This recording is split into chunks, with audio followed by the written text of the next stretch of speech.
Welcome to The Interchange. I'm Latif Hasan. For the past 25 years, I was living in Napa Valley, California, consulting and representing buyers and sellers of wineries, vineyards, and luxury estates. My clients were the founders of publicly listed companies, tech giants, entrepreneurs, and philanthropists, all living their best lives and many changing up the world before our eyes.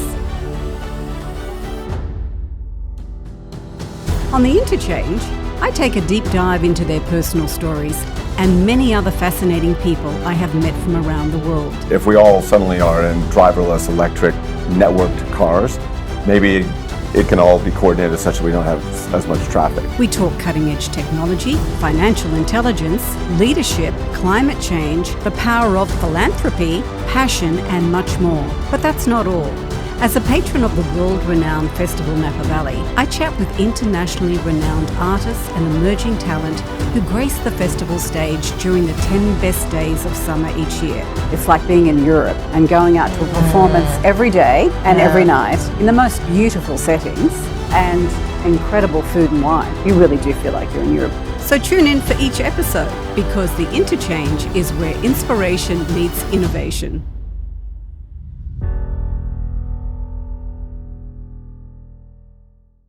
Hello everyone, Ryan Stone is Group Director of Corporate Development, Strategy and New Ventures at Cadence Design Systems, a leader in semiconductor and circuit electronic design automation. He's also been a corporate attorney for Cadence Design, Cooley, Kirkland & Ellis and Microsoft Corporation, advising on mergers and acquisitions, financing, cybersecurity and corporate governance. Today we're going to talk about his fascinating journey into the corporate world, which started as an intelligence officer in the United States Marine Corps.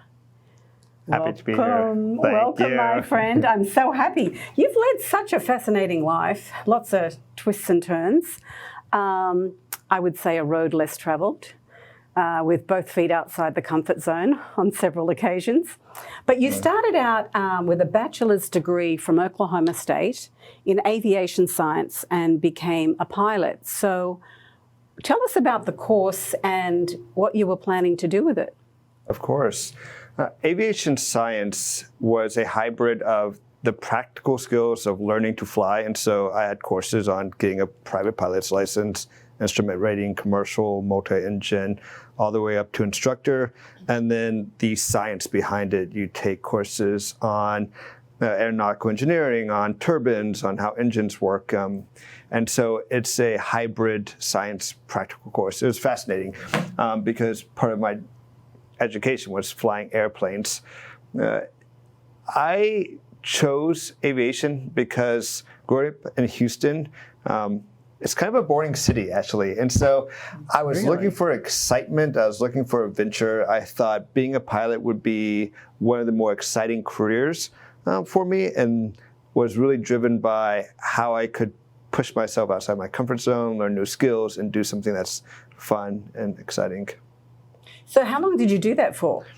I was in college for 3 years, but I flew airplanes for 8-9 years, and hope to get back into flying. I have 2 young kids that are preventing me right now, but I still have a pilot's license. So, but then you moved into the Marine Corps and unexpectedly were thrown in the deep end and had to learn to swim like an Olympian.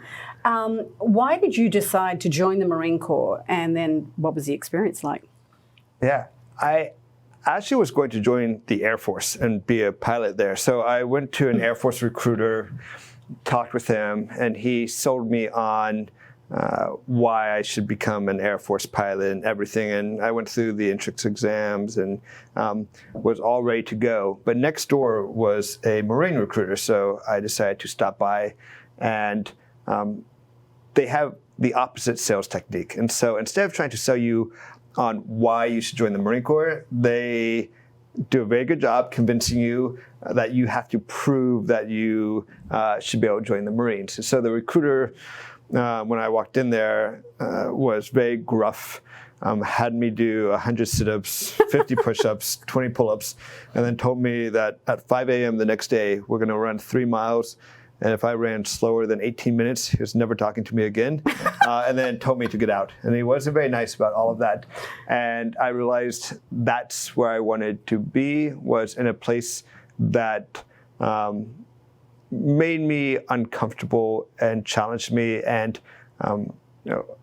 when I told my parents I was going in the Marine Corps, my mom reminded me that I didn't like anyone telling me what to do and that I was not going to be a natural fit for the Marines. And so I was looking for something that wasn't aligned with who I was naturally.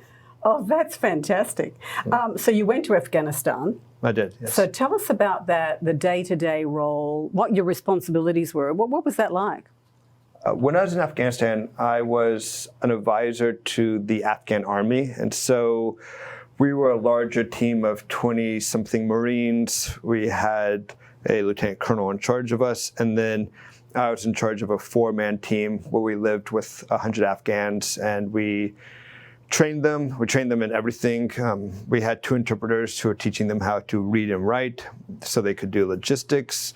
We trained them on basic operations. We patrolled with them. We were the partners to the other Marines, the Marine Infantry unit that was there as well.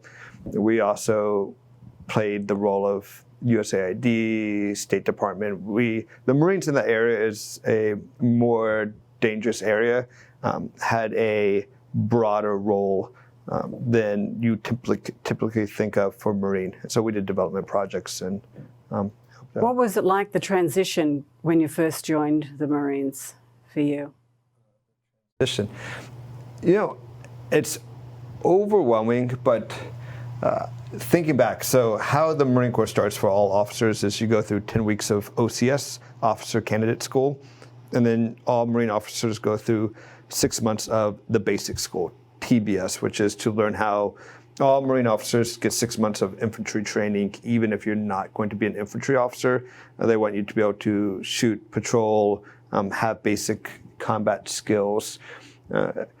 It's funny, OCS can be overwhelming, lack of sleep, 3 or 4 hours a night, lots of PT, but the thing that I was always focused on that was probably helpful for me was week 7, week 8, you have to go through this longer course through the woods, and part of it involved is wintertime, breaking the ice of the stream and swimming through it and holding your rifle up as you go through tunnels and being covered in 30-degree water and being soaking. And for the entire 8 weeks up until we got that, I did not like cold water, and I was fixated on how would I go into 30-degree water, 35-degree water when it was time.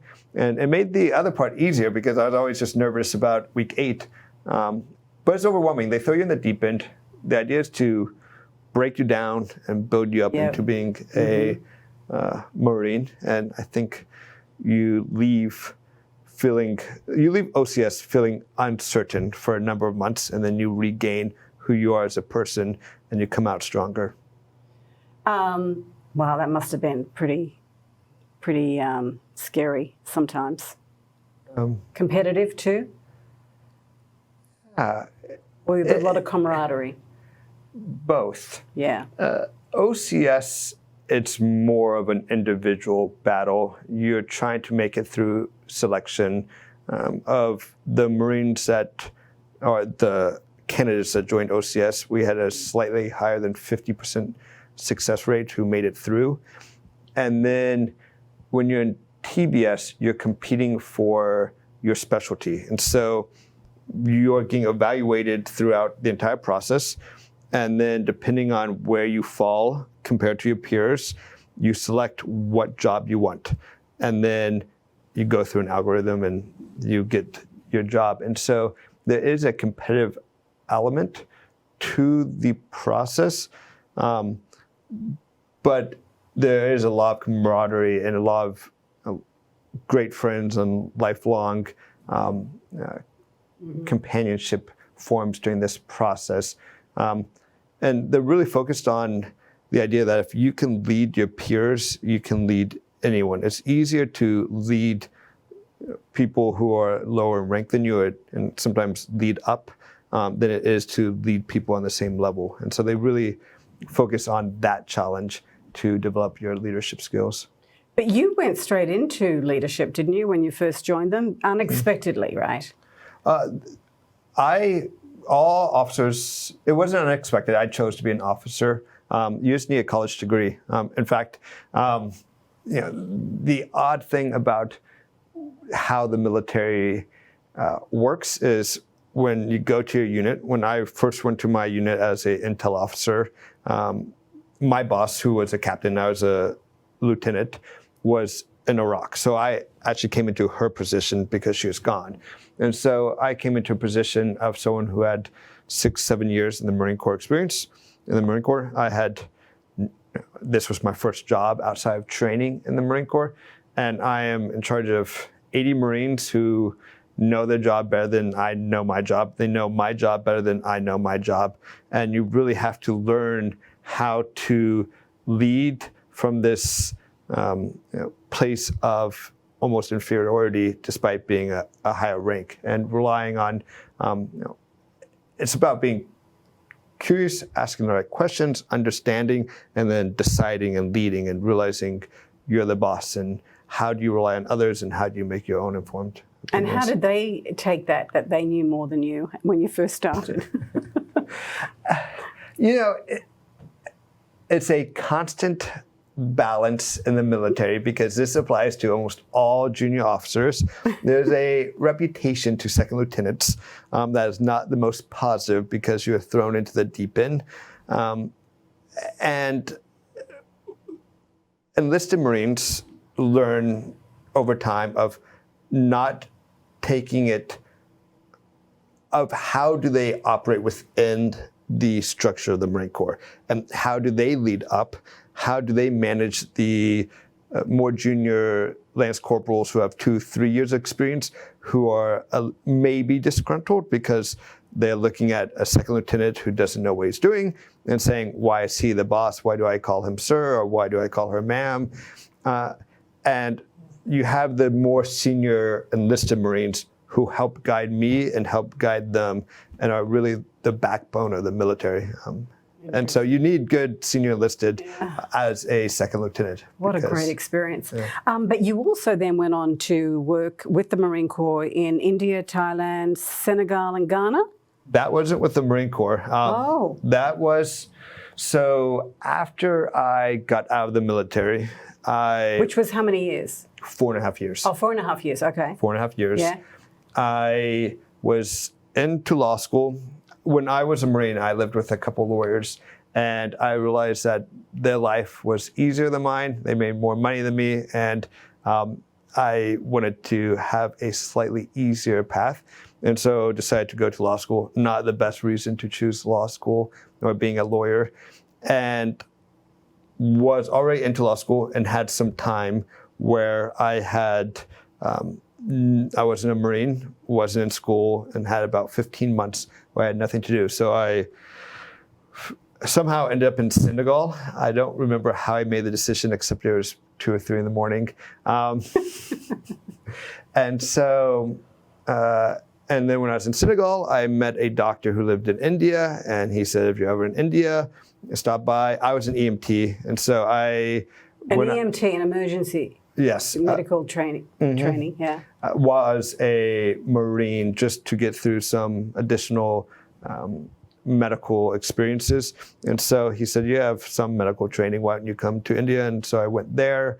And it was more of a, let's find a place that feels like a vacation. I'm not working very hard, but gives me new experiences. And so I just met people who said, if you show up here, we have a job for you. And I showed up, and that's how I spent 15 months. So you weren't with the Marine Corps, you're just sort of floating around on your own. Just floating around on my own. So how do you think that being in the military, that experience, what did it have on you personally and how you view the world? That's a big question. It's hard to answer on how I view the world, especially not getting into politics or going into directions I don't want to go. No politics on this show. Yeah. I can talk about some of the things for me that it's helped shape is I learned how to be comfortable being uncomfortable, and it's a really great skill, especially in my later career doing mergers and acquisitions and stuff like that, in which a lot of the dynamic can be uncomfortable, late hours, having negotiations, uncertainty of whether the deal will go through, and that has helped me quite a bit. They have a saying, "Don't go internal." In the Marine Corps, you always want to stay external focused and not let the pain distract you. I think it just opened myself up to bigger perspective, bigger world. Yeah. So it was when you were in Senegal, I think, that you decided to do law because you were working with somebody and you felt that it would be really, really helpful with some of the work that they're doing. Yes. In these countries. That's correct. So I was, I had been into law school, but I also had applied to MBA programs and hadn't decided which one I was going to choose. When I was in Senegal, I was teaching and working at orphanages and helping out little kids called Talibé. No association to the Taliban in Afghanistan, but same origins of the word.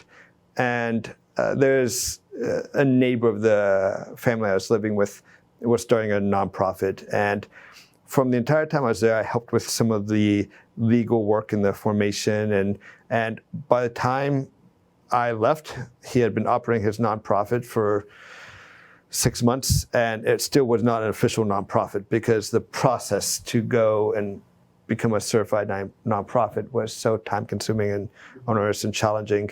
And that was part of what made me choose the law, was realizing that that skill was needed. We didn't have it and could have used that for helping form the nonprofit. And you can always get business skills from real-world experience. You don't need an MBA, but you can't be a lawyer and you can't get the legal expertise. At least that's what I thought at the time without being a lawyer. Well, every home should have one. A necessary evil. Then you went on to get your master's degree. You got a master's degree in public administration. Yes. So has that been helpful for you? The Kennedy School was fast. So I went and got a MPA because MPA, right? Yes. Not MBA. Yeah. Not MBA is later. Yeah, that's later. The Master in Public Administration. It started off as a Master in Public Policy, but I was doing a joint law school master's degree, and it made it easier to transition from public policy to the MPA to help me graduate. And I really got that because when I was in Senegal, I met this woman. She's sitting right over there. Am I allowed to? And we were friends, but I wanted to date her. She wanted to date me. We were never in the same city. She was living in Boston. And so ended up getting this master's to end up being in Boston. We started dating. We're married. We have 2 kids. So it worked out well. But the Kennedy School was fascinating. The students there, compared to, I don't want to say this to people who went to school with me, but compared to law students and business students, on average, the policy students were passionate, had far more diverse interests, and was a fascinating student body that I learned a lot from. So it was it was some of the more enjoyable moments of my lifetime. Oh, that's great. Yeah. So that's 3 degrees. But then you then went on to work for Microsoft as lead counsel, having not been working as a lawyer in a law firm, but you went straight to Microsoft, great company. Yes. For about 12 months as a counselor?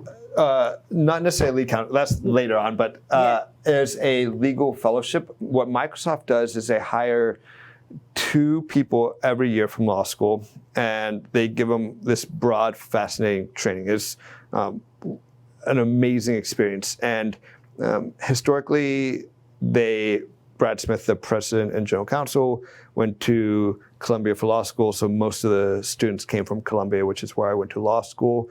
And you go to the DC office, you help out the DC team, and then they help facilitate conversations with other people at Microsoft, and you can do a lot of different work.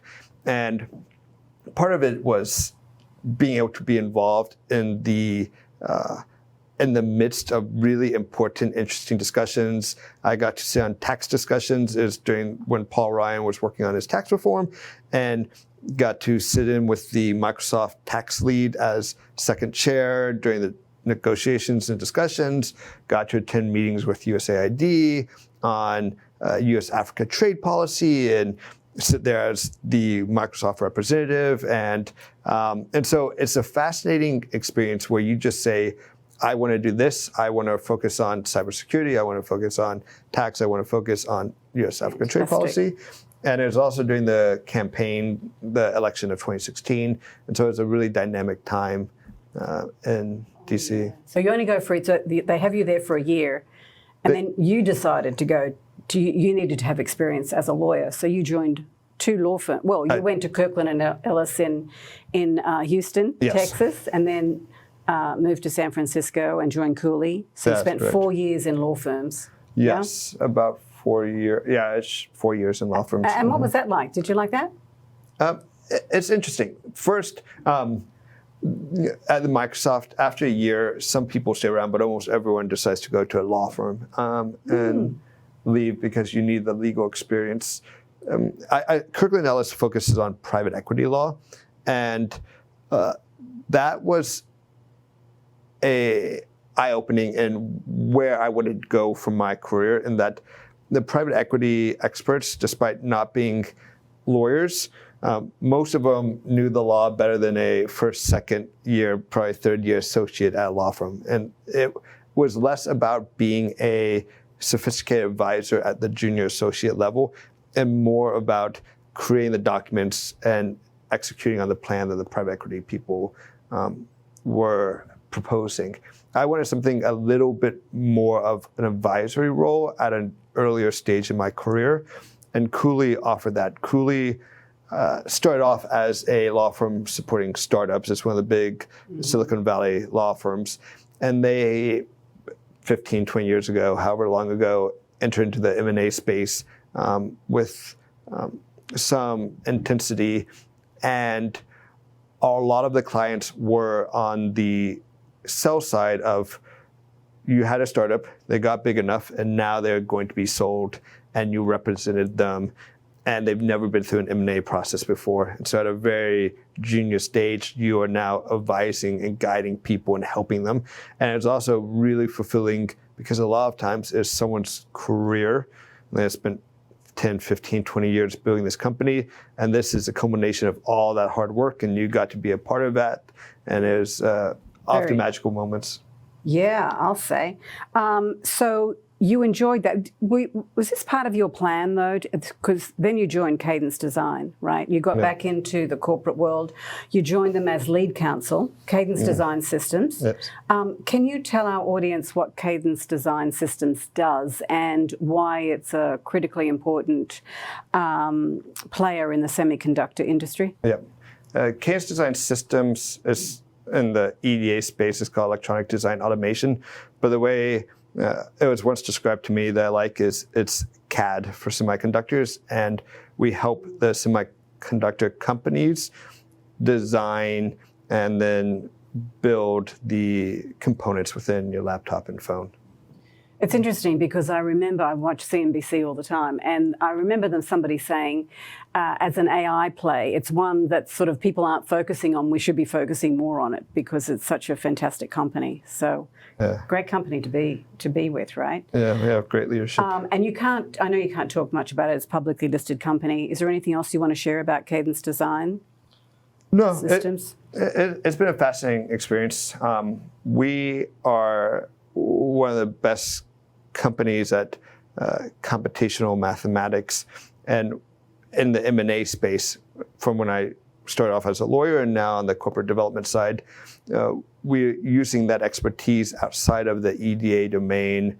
We went into what we call multi-physics system analysis, started off with computational fluid dynamics a number of years ago. We have entered into molecular science. And so it's been a fascinating space to be in because we're looking not just at our core expertise, but the adjacent markets in which we can leverage our talents and skills as a company. What are some of the biggest challenges in today's corporate development landscape? That's a big question. We're definitely dealing with uncertainty in the macroeconomic sense, uncertainty in the capital markets. AI is changing how we do business, and it's something that our companies have been leveraging, and companies like us for many, many, many years, long before ChatGPT came out. But it's also changing who our customers are. Semiconductors and who's becoming a semiconductor company and who's developing and designing them is broadening. The automotive space is becoming a big player. And so you're seeing semiconductor companies who used to build chips are now going into the systems space, systems companies going into the semiconductor space, companies that used to never be a part of this coming in, or maybe they used to buy chips, are now focusing more because they're seeing how incorporating this technology into their product at an earlier stage, or it's more critical than it was 10, 15, 20 years ago. What do you think about AI? Do you think it's, in terms of in your business, do you think that a lot of jobs will be lost because of it? Or is that overhyped? I don't know about the jobs being lost. And I come from a lens of often business to business and not business to consumer. But we are seeing that it's going to play. It's much easier for me to see how it's going to play in the B2B space than the B2C space. And so it's been used in developing and designing semiconductor chips, and it's being implemented. And what it's doing is it's allowing us to continue having better phones and better laptops.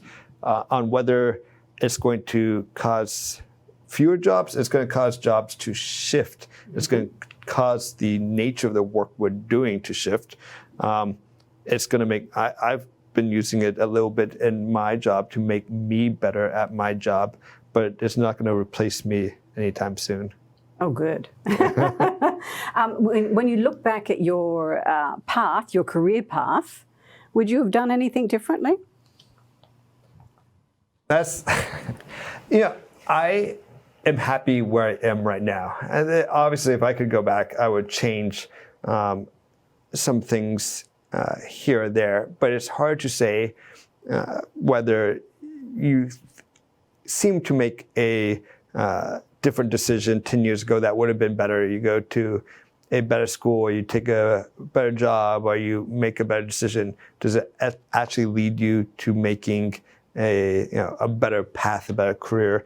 It's one of the things I learned in the Marine Corps was, in some ways, being able to let go a little bit on the results, because you can do everything right in the Marine Corps, and the end result can be wrong. The nature of chance, terrain, where you are, just it happens that you made all the right decisions and it didn't turn out well. And then you can be in a situation where you make all the wrong decisions and it turns out well. And generally, good decisions lead to better outcomes than bad decisions, but not always. And so I'm happy where I am right now. Oh, that's good. That's good to hear.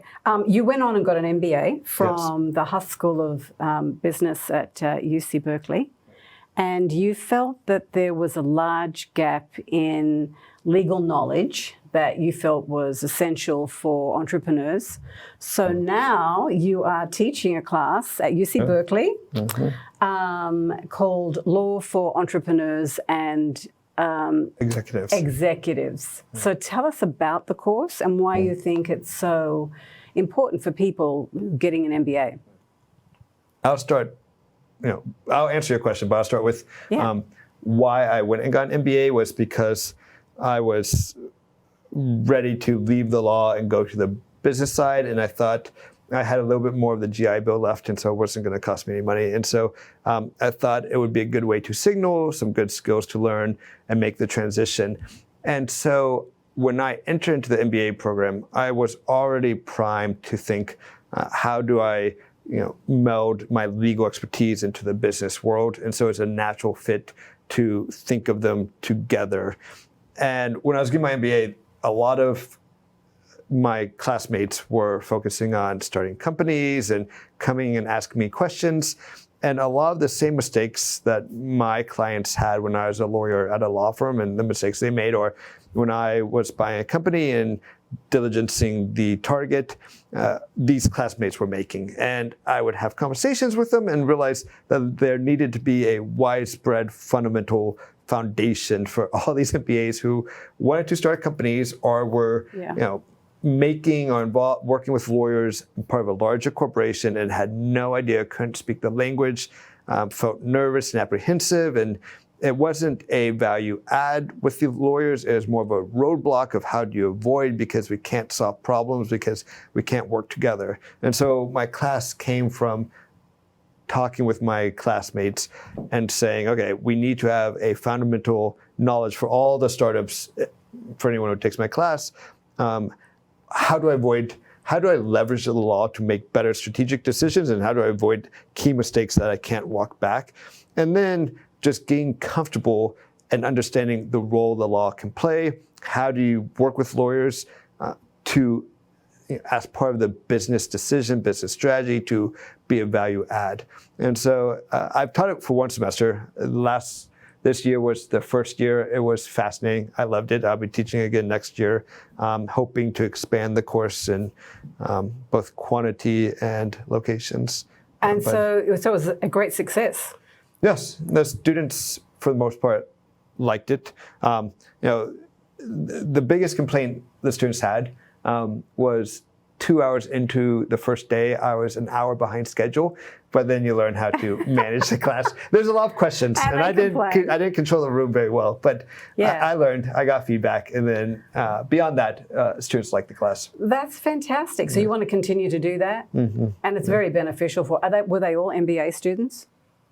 I think they were all MBA. Some of them had dual degrees. We had 10 or so cross-registrants from other schools, but I think Haas, we were oversubscribed, and so I think Haas didn't accept any of the cross-registrants. So, some might be PhD, MBAs, MBA, MPAs, but they all were at Haas for some reason. I wanted to ask you what you think about the new, if you will, work from home model. Do you think, as it relates to people having a successful career, what are your thoughts on that? I personally, I think work from home and hybrid model is great. I work better from the office, and I do like going into the office. I have a wife who is a resident and a medical resident and very busy, and 2 young kids. And so I have appreciated the ability to be flexible as needed. And it makes it easier. I have, there's a 30-40 minute commute that I throw out when I work from home. But I still go to the office 3-4 days a week because it helps me focus. But I would be worse at my job if I had to go in 5 days a week. Yeah, but also, what about people who are young and working from home, and then they don't have that, well, I'm not going to say camaraderie, but they're not learning from seniors, and what do you, that is a loss, don't you think? Or is that old-fashioned thinking? Is that baby boomer thinking? No, when I talk to friends who are still at law firms, and when I talk to people with investment banks and consulting firms, they say I hear a lot, and that there's a drop in quality from a specific vintage of associates because of COVID and 100% working from home, and the power of a lot of my learning at law firm was a partner walking by my office, grabbing me and saying, let's join this call, or sitting late at night and talking through. And so I would have been a worse lawyer if I was coming up during COVID. 100%. I think in any job, because as you say, come and sit in on this phone call, or just standing around the coffee machine and talking. And how do you deal with this? I mean, there's a great loss there, I think. What does the future for Ryan Stone look like from this juncture in your career? Yeah. hopefully a little bit more sleep. Yeah, that's a good question. I like where I am. Being at Cadence Design, being in the M&A space, I hope to be there for a long period of time. It's been a rewarding place, and I like the people I work with. So for career-wise, it's about how can I continue to develop my skills and push myself in new areas at Cadence. My wife and I, she's about to finish residency, will be moving. And so, the next couple of months will be a lot on personal changes of moving homes, moving schools for the kids, and stuff like that. But, I get bored very easily. And so whatever is next for me is just continue to learn. I'm a lifelong learner. That's why I gotta. All these degrees, 4 degrees. When you were in Afghanistan, you were involved in their elections, helping them. So tell us more about that.